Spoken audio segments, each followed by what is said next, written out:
నమస్తే అందరికీ. తెలంగాణ రాష్ట్రంలో ఖమ్మం జిల్లా ఖమ్మంలో ఒక మెడికల్ కాలేజీ అబ్బాయి ఎంబీబీఎస్ చదువుతున్నాడు.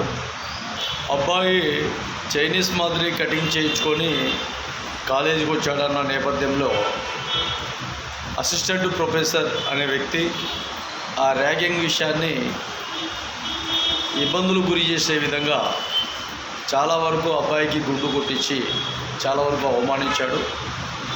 ఇలాంటి అసిస్టెంట్ ప్రొఫెసర్స్ ఇలాంటి విధానాలు మీరే మీ ఇష్టానుసారంగా నిర్ణయాలు తీసుకొని ఆ విద్యార్థులకు హితబోధ ఏం ఇచ్చినట్టు లెక్క.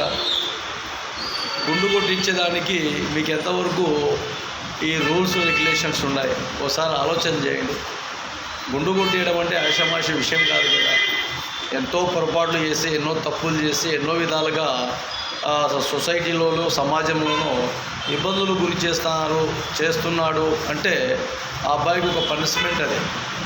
అలాంటి విధానాలు ఎక్కడ లేకుండా జుట్టు ఏదో నాగరికమో లేదంటే అనాగరికమో తెలుసో తెలియకో మనం కొన్ని విద్యార్థులకు చెప్పాలి. కానీ ఇలాంటి ఏకాభిప్రాయాలు తీసుకొని అబ్బాయిని అవమానించినట్టే కాదు లెక్క. అక్కడ కాలేజీలలో కూడా చాలా వరకు అది అవమానకరమైన విషయమే.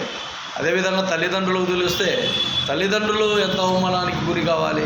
తన కొడుకు తన అబ్బాయిని ఒక ఎంబీబీఎస్ ఒక క్వాలిఫికేషన్లో ఉన్నాడు, చదువుతున్నాడు, అబ్బాయి ఈ విధంగా జుట్టు పెంచుకున్నాడు అన్న విధానాన్ని గుర్తు చేసుకుంటూ మీ కాలేజీలో ఉండే వ్యక్తులే ఈ విధంగా తయారయ్యి ఒక విద్యార్థిని పూర్తిగా అవమానించినట్టు లెక్క కదా. ఒకసారి బాగా ఆలోచన చేయండి. ఇది తెలంగాణ రాష్ట్ర ప్రభుత్వం కూడా కొత్త ఈ విషయంలో ఖచ్చితంగా అసిస్టెంట్ ప్రొఫెసర్కు తగిన విధి విధానాలు అమలు చేసే విధంగా కూడా ఉండాలని తెలంగాణ రాష్ట్ర ప్రభుత్వానికి కూడా తెలియజేస్తున్నాం. అదేవిధంగా మెడికల్ కాలేజీలలో చాలా వరకు మెడికల్ అనేది ఒక ఎంబీబీఎస్ ప్రజల వైద్య విధానానికి సంబంధించినది కాబట్టి అటువంటి వ్యక్తులకు చాలా జాగ్రత్తగా ఉండే విధంగా కూడా విద్యార్థులు చొరవ తీసుకోవాలని కూడా తెలియజేస్తాం.